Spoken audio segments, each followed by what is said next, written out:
Joseph and Vera are here to share their story. I don't have to say to be respectful and polite because this group is very respectful and polite. So without further ado, I welcome Vera and Joseph. Thank you for those kind words. I'd like to start by just, giving thanks for the day, thanking Creator for this day, thanking Creator for the breath in my lungs, because sometimes we're not guaranteed tomorrow. Thank you for having us at the school. I don't know if a lot of you guys remember, you might remember April 22nd, 2023 in the Palm, Manitoba. 6 young men found in the washroom of an establishment. One of those young men died. The young man that died was my son. His name was Harlan Forey, singing Red Bear. He was a happy young man, had his whole life ahead of him. He was 31. He was a roofer for 10 years. He was in the stocks. He was building a portfolio. He had 2 payments left on his car. He was getting involved in his first serious relationship and was looking forward to marriage and having children. Came up north to the Paw to help his sister do some roofs before his company started. Went out with that crew. That crew somebody in that crew bought what they were told was ecstasy. And they were going to have fun that night. For whatever reason why my son decided to do that with those guys last night is beyond me. I can't fathom it. He didn't do drugs. He wasn't a drug addict. And what he died from was fentanyl poisoning. When I told his boss just couldn't believe it because Harlan didn't do drugs. I don't believe this. He says, as a matter of fact, Joe, he says, when we finished a roof, somebody would pull out a little bit of something and Harlan would always say, no, thanks, I'm good. I'll stick to my beer. He liked to have his beer. 10 months to the date today, I took him off life support. And I watched my son die. We bring you this message because in the opioid crisis, we've all heard about the opioid crisis. We all, you hear all the news just about every second day about the opioid deaths in this province and in this country. But they link it to addiction. Okay? And when we, thought about this for Harlan and thought about, no thanks, I'm good, thought about, it really didn't sit well with me because my son wasn't an addict. My son did not die of an overdose. My son died from fentanyl poisoning, and that fentanyl poisoning was put in a recreational drug. And it could have happened to anybody. So we come up with this campaign, and we're touring as many schools and talking to as many youth as we can to inform you of the dangers of recreational drug use. Fentanyl has been found in marijuana, cocaine, meth, molly, ecstasy. Just about every recreational drug is out there right now. You have an opportunity to might be laced with fentanyl. We created this. You have 2 joints. What could be ecstasy up in the corner, molly, cocaine. Can any of you guys tell me which one has fentanyl in it? Of the 2, one of those contained fentanyl. Which one does? Ooh. How can you tell? We can't tell. Exactly. You can't tell. So is it worth that chance that you're going to take something that you think is going to be fun that could contain fentanyl? People are dying at an alarming rate. And they're not just addicts. They're young people like you. So and it takes so little, and that's the thing is it takes so little to kill you. And people ask, well, why are they putting fentanyl in recreational drugs? And it's only one word, greed. See, my son survived addiction. My son survived having two addicted parents. You know, I suffered addiction for most of my life, and I've been in recovery now for 5 years. They found me homeless 5 years ago, addicted with a serious heroin addiction. So my children knew, you know, how drugs deal with people, so they chose different paths. Why he said again that night, I'll never know. Because prior to his death, just 2 years before that, his mother was in recovery. This beautiful lady here is my wife and wasn't Harlan's mother, it was her stepmother. She was in recovery and she liked crack cocaine and cocaine. And on her birthday, after being clean for 6 months, she thought she would buy herself a treat. She bought one rock, did one hoot. They found her 2 days later. She had died from fentanyl poisoning. There was fentanyl-laced cocaine. So when you talk about the effects of fentanyl, and it's not just the effects of fentanyl on the individual, on the body, as you're looking at me and my family, that's the effects of fentanyl. You know, fentanyl poisoning leaves the ones that you love behind, mourning and trying to figure out and understand what happened. I will never watch another hockey game with my son. This was our last night together before I disconnected him the next day. We were avid Jets fans. We went to Jets games. We cheered them when they lost, won, and he would console me when they lost. It's okay, Dad. I'll never have that again. I'm a filmmaker. I'm an actor. And when we started this campaign, we started off with a march in Winnipeg in June of last year. And I was in a unique position being a filmmaker, seeing the importance of what was happening, seeing the importance of the message that was being created as it was unfolding, because we went public. And I went public because I didn't want my son to be another statistic. I didn't want my son to say, oh, you know, another addict died from an overdose. He was not an addict. He tried something for the first time, and it killed him. Those same drugs that were in that incident in the paw made their way to Thompson. And by chance, somebody had turned them into the hospital here in Thompson. So that risk was here in Thompson as well. You know, you guys are going to be bombarded every single day in this culture, this drug culture, to try things, to experiment with things as you gain up. I'm telling you, no, don't. I'm asking you to say, no thanks. I'm good. You know, no thanks, twofold. First part is polite, because we're Canadians, right? We're polite. No thanks. And whether it's your friend, no thanks. Second part, I'm good, is empowering to say, I'm good. You put those together, you say, no thanks, I'm good. I'm good without that. We'll just party, but I don't need that. Because your chances now of dying of fentanyl poisoning mixed with a recreational drug is getting higher and higher and higher. I just spoke with the coroner's office on our way up here just to see where we were for 2023 numbers. And it was disheartening to hear that the 2023 numbers will surpass 2022 numbers, which means more people have died. And in 2023, I asked them, how many, let me understand these numbers. And you'll see some numbers come up on the video that we show you.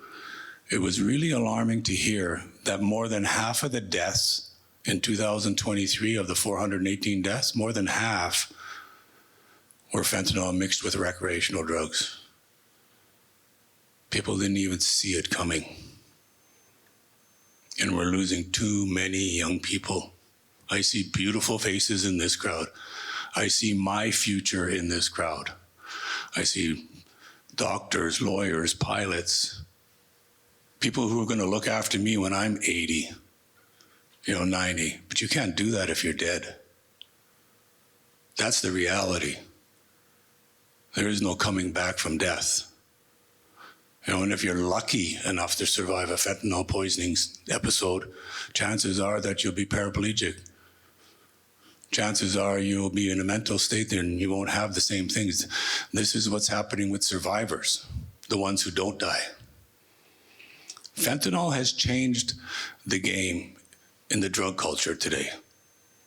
You know, I was a drug dealer. I didn't care about you. I wanted your money. I'd be your best friend. I'd be your homie, man. Hey, yeah, sure, I got that. Don't worry about it. Pay me tomorrow because I want your money. It's not because I like you. That's me as a drug dealer. I had to relearn a lot of things in my new life and forgive myself for a lot of things that I did in my own recovery. You know, we do this, as painful as it is, because we want to see some change. So my wife is going to play a video that we produced to give you some numbers, to just give you some things to think about. And when she gets that up, it's part of that unique position of being part of the story, but being a filmmaker and seeing the importance of the message. Because at this point in my life right now, this message outweighs the pain of not having my son, because I need, hopefully, save and change just one person so not any other family has to go through this. But enjoy this.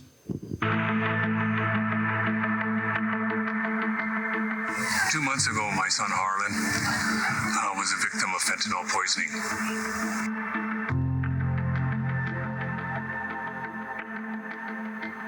He was a good man. We lost a good man that day. I didn't want him to just be another statistic.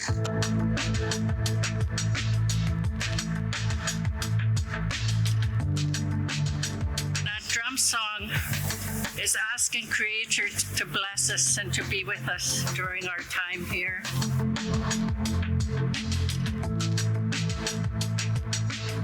We're gathered here for a very important purpose that affects the lives of our people, of our friends and our families. The beginning of something beautiful that needs to be heard by the people, by all our relatives that are affected.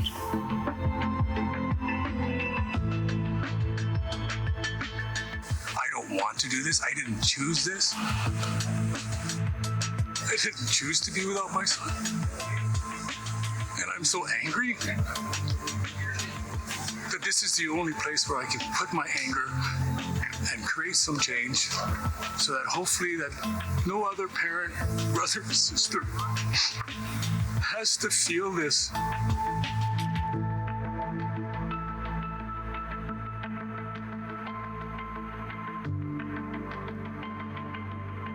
We want to target our youth because they are the next generation. They are our next up-and-coming leaders, and we want to make sure that they have strong peer circles, strong supports, so that they have the ability to comfortably say, no thanks, I'm good. A lot of people don't know what they're getting into, and it only takes one time. Drugs have no discrimination against any people. It is important because fentanyl is killing a lot of our people on the streets, and it's the #1 killer right now out there. This is important to us because we lost a lot of we lost some friends that we care about and that are our family. One of the things that I want people to be aware of is that it's just as easy to say no that it is for yes. My name is Nicole Levatier, and I was Harlan's sister. I'm praying that each and every one of us who have lost someone to this devastating tragedy, and to give our hearts strength so that we may march and walk throughout our life's journey, so that we may help others make that choice to feel confident with saying these simple, most polite words. And that's no thanks, I'm good.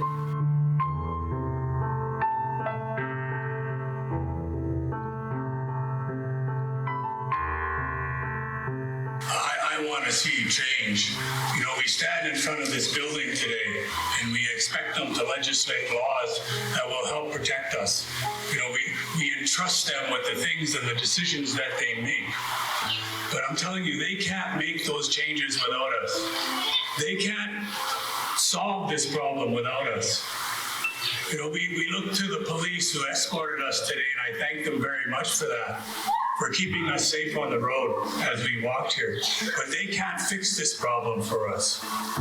We have to. So I'm telling communities all across the country to start rising up, have these walks of their own, teach their children to say, no thanks, I'm good. There is a gap between the victim and the dealer. We have people freely sharing recreational drugs thinking that they're going to have a good time and dying. These are some of the things that I want to talk about. And I really thank you for your support and showing up. Yes, I'm angry. I'm furious that my son died this way. Anger is made to motivate you to create a change in what you're angry about. And I'm angry at the way that fentanyl is running wild in our streets, killing our youth, and nobody's saying nothing about it. Well, Harlan was a very polite man, not a malicious bone in his body. And just saying, no thanks, I'm good, is polite, no thanks. And empowering, I'm good. I'm good. I'm good without that.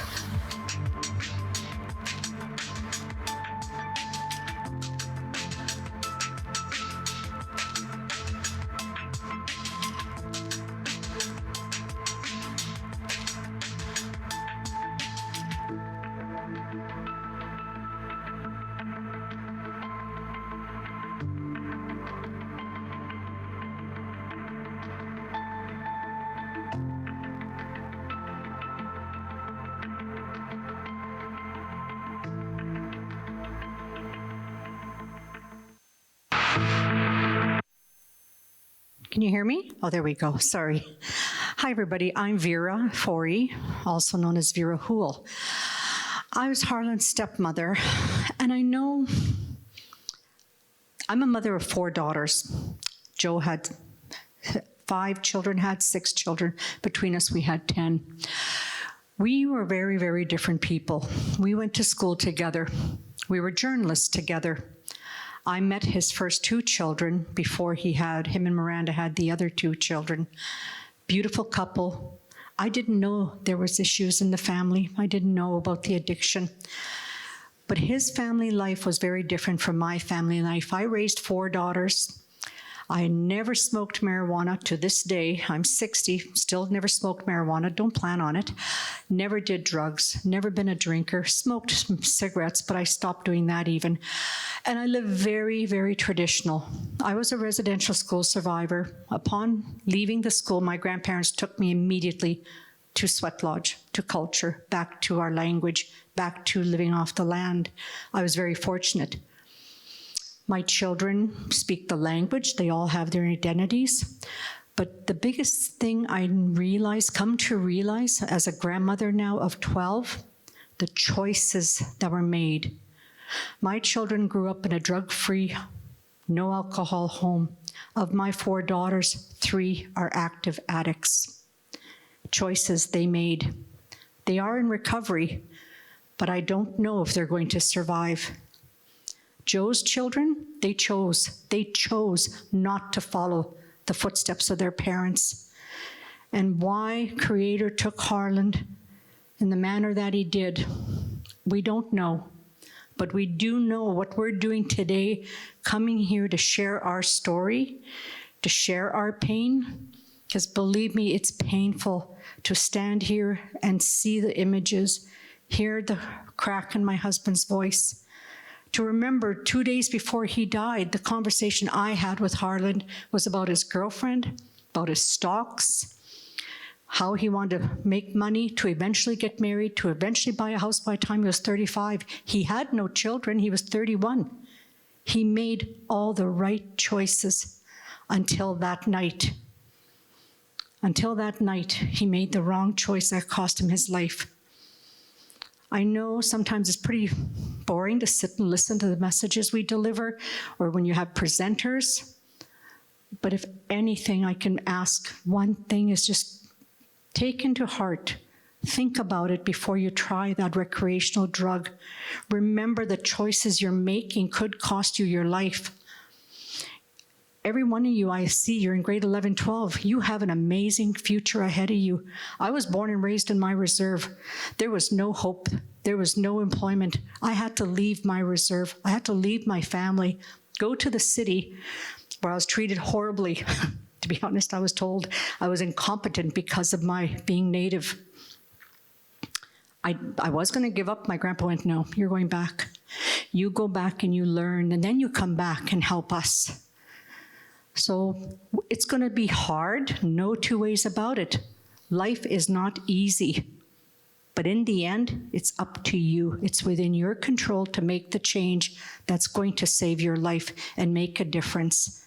And like my husband said, we need you to look after us in this next round of life, as we call it. I'm going to give it back to Joe. I just want to share my heartfelt opinions and thoughts and prayers. And I do think of you. I stand there and I look at all of you and see your faces, and I just pray every one of you survives this crazy world and makes good choices. Nikwech. Yeah, without my wife, I don't know if I would have been able to get through these past 10 months. The initial reaction when that life, was gone and it was irreversible. And, Harlan was a giver. He loved life. He'd give you the shirt off his back if he could. One time in the middle of winter, probably colder than Thompson, he drove from Winnipeg to Edmonton to get his dad because his dad, had a treatment bed. He was going to get in treatment, so he put everything aside and drove the 26 hours or 22 hours or 14 hours in the dead of winter, minus 40, to pick me up and bring me home. That's who Harlan was. So, we entered Harlan into the organ donor program, and he was able to change the lives of 5 people with the donation of his kidneys, his lungs, his eyes, and his skin. I pray every day. I smoke my pipe, and I pray that no other parent has to make those kinds of decisions for their child. I didn't have control of that situation. Harlan made a choice. He made a choice. I have to accept that. I have to accept that choice cost him his life. I have to accept that. But what I don't have to accept is how fentanyl is out there in recreational drugs. What I don't have to accept is the inability to be able to help others through education and knowledge that this is out there. I don't like it when the government just puts the whole opioid crisis on addiction, because that's not the true fact. It's recreational drugs, and we don't talk about that. We don't talk about this whole different populace in the drug culture. Who understands economics here? You know what economics is? You know how countries work on economics? Supply, demand, right? Well, drugs are a lot like that. If I'm a drug dealer, I'm going to go where the demand is. I'm going to go where I can make money, right? That's just pure business. I know I can't do nothing about the supply. That's impossible. It's a multi-billion-dollar business. But in our communities, I'm going to do my best to do something about the demand. And you're the demand. You have that control, to control that by saying, no thanks, I'm good. Because once we eliminate the demand in any given area, the supply doesn't come because there's nothing there for it. So when I talked about we can look to our leadership, to make the policies and the laws that help protect us. We can look to the police and the law enforcement to help implement those policies to protect us. But nothing will change unless we change it.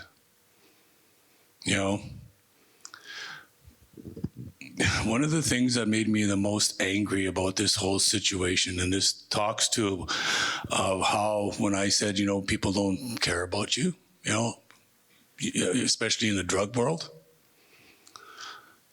is the men that took my son out that night. And the man that bought that drug that killed my son would not say where he bought it from. So there was no accountability. You know, somebody poisoned my son. So it's really difficult to work around that. And so when you think you're with a group of people who got your back, do they really got your back?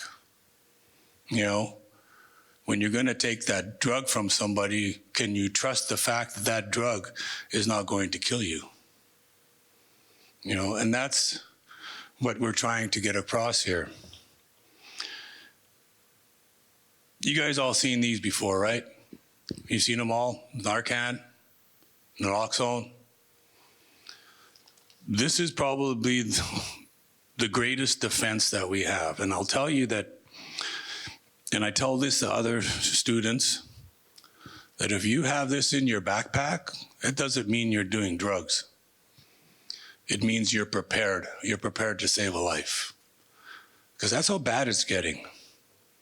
You know, if you can find a way through Red Cross or whatever to take the opioid prevention training program that they have there and get yourself one of these, you don't know. You might be in a situation at a party, you know, spring break is coming up.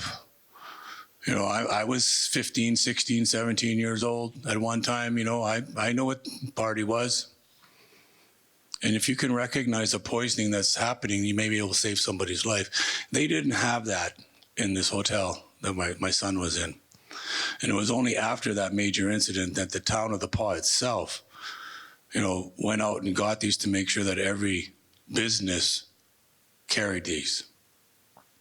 Now, fentanyl is changing because now we have fentanyl, carfentanil, parfentanil, and there's another drug that out there that's not effective, that, you know, Narcan doesn't have no effect on. You see, it's really hard to get the message out there that the drug world is changing. Fentanyl and its byproducts has changed that. And yes, even as, you know, if I'm a drug dealer and I'm pushing drugs to my friends, can I really trust who I get it from? And can I trust who he gets it from? You know, because we never know. And so the best way that I know how to help you is to give you this message so that you can make the choice. Like my daughter said, we pray that you guys can make that choice to say, no, thanks, I'm good when it comes to recreational drug use. Doesn't mean you're weak. Doesn't mean you're missing out on anything. It just means that you're not making that choice to do that for yourself. I know what drugs can do to you. From an addict standpoint and from a parent who had to close that coffin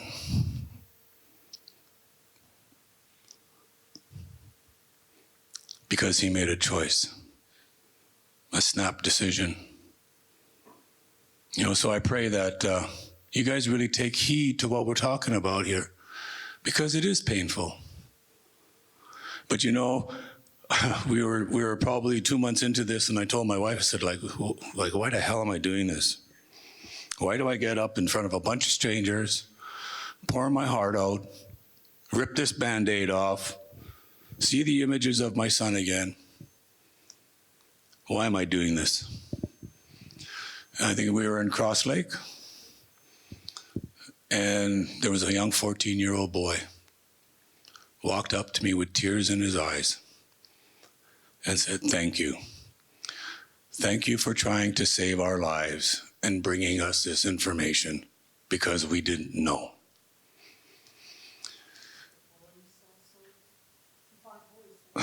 The 5 boys in Fox Lake who recognized, after we were talking about it, how close they had come to dying because they had bought marijuana off a relative. You know, and once we described the effects, they realized, like, wow, they come really, really close to dying, and they'll never trust that relative again. This is real, and it can happen in a snap decision. You know, I don't know what else to do other than to come and share our story and hope that the seed that we plant takes root in someone's mind and someone's heart. And when that, comes to when that opportunity comes, or that you're presented with this, you'll remember. You'll remember, hey, wait a minute. I remember that guy that came to R.D. Parker one time and his son died from making a SAPS decision. No, I think, you know what? No, thanks, I'm good. It's polite. It's empowering. We do this one school at a time, one student at a time, with the hopes that we can save one life at a time. Because at the end of the day, it starts with you. It starts with you. The choices you're going to make. And if you're pushing dope, do you want to be responsible for that death? I don't know how those guys feel. I haven't had a chance to talk to them yet, how they feel about giving my son a drug that killed him.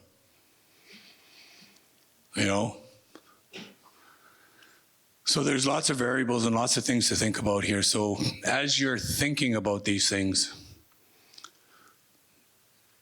I want you to remember this incredible life. Singing Red Bear, a strong man who lost everything on a decision that he made one night.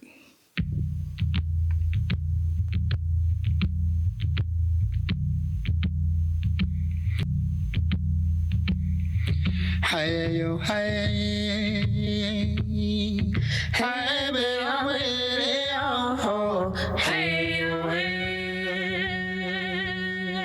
hey, baby, I'm ready, oh, hey yo, hey,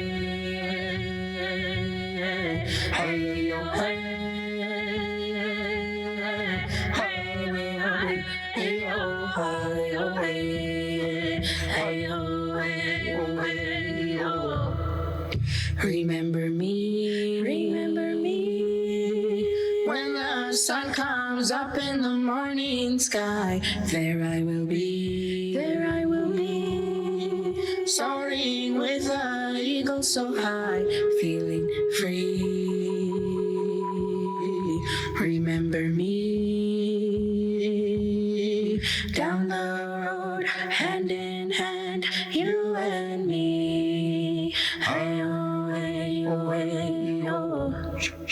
Hello, hey,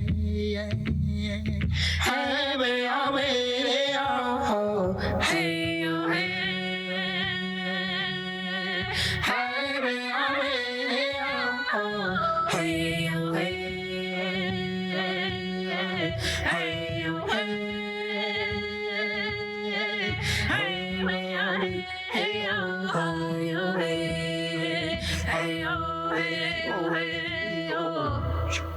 Remember me,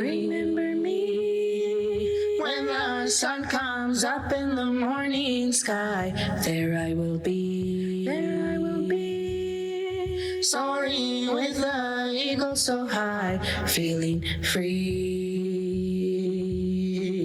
Remember me, down the road, hand in hand, you and me. Hey-oh, hey-oh, hey-oh. Hey-oh, hey. Hey-oh, hey-oh.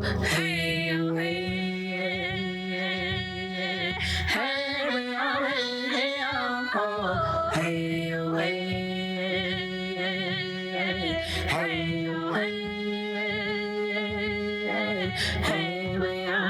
Hey-oh, hey-oh. Hey-oh, hey. Hey-oh, hey. Remember me, when the sun comes up in the morning sky, there I will be, soaring with the eagle so high, feeling free. Remember me, down the road, hand in hand, you and me. Hey-oh, hey-oh, hey-oh. Hey-oh, hey. Hey-oh, hey-oh. Hey-oh, hey. Hey-oh, hey-oh.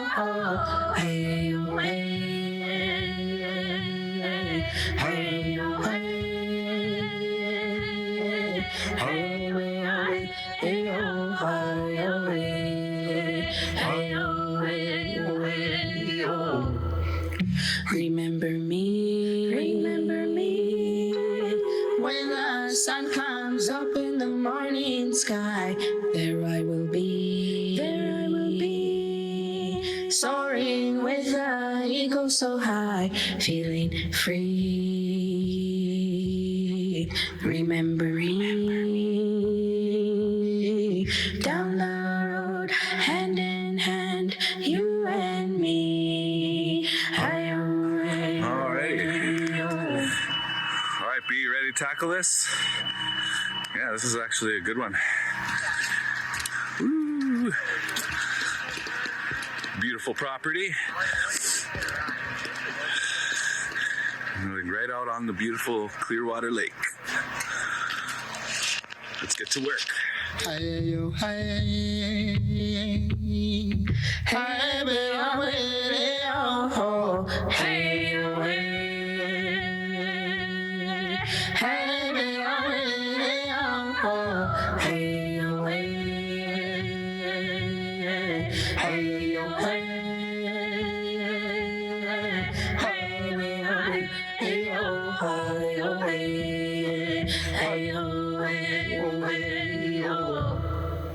remember me, remember me. That was my son. That was his life. That was everything that he loved to do.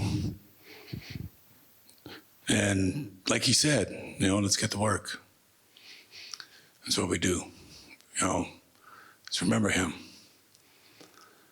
And remember the message that he left us, no thanks, I'm good. For those of you who want to follow us and see what we do, we have a Facebook page called No Thanks, I'm Good. Big yellow hand there. And I should explain that too before we end. Why we chose those colors, the yellow and the blue. My son was a master roofer. He loved being on a roof. He loved doing his work. You've seen him how excited he was to do that roof in Clearwater Lake. So on a sunny day, and the sky was clear blue, my son would be out there working. So in my heart, and I feel by doing this and using his words with those colors, my son is still working. Only he's doing different work now.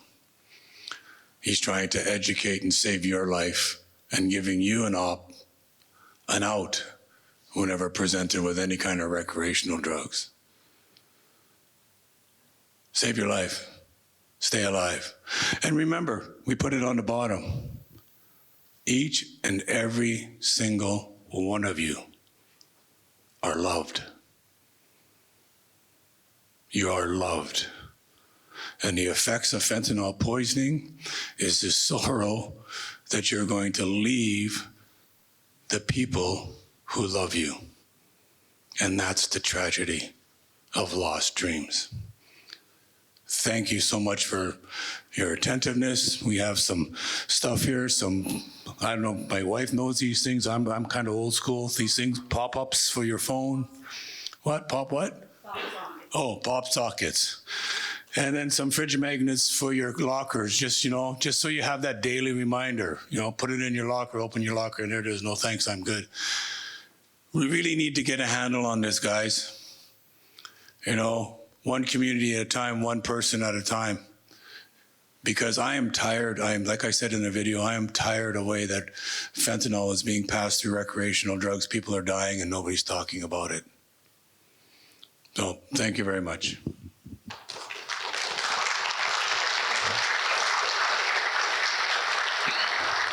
Just before I dismiss you guys back to class, I just want to say on behalf of the staff and students of R.D. Parker Collegiate, we commend you for your courage to speak about this story that's so powerful yet so heartbreaking.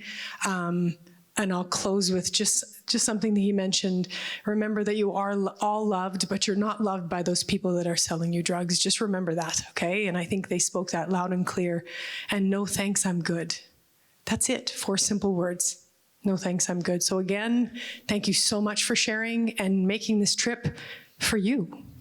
They came here for you because they want to help you make the right decision, because they feel what they feel because of what happened to them as parents. They don't want your parents to feel the same way. So again, a big round of applause. Thank you so much.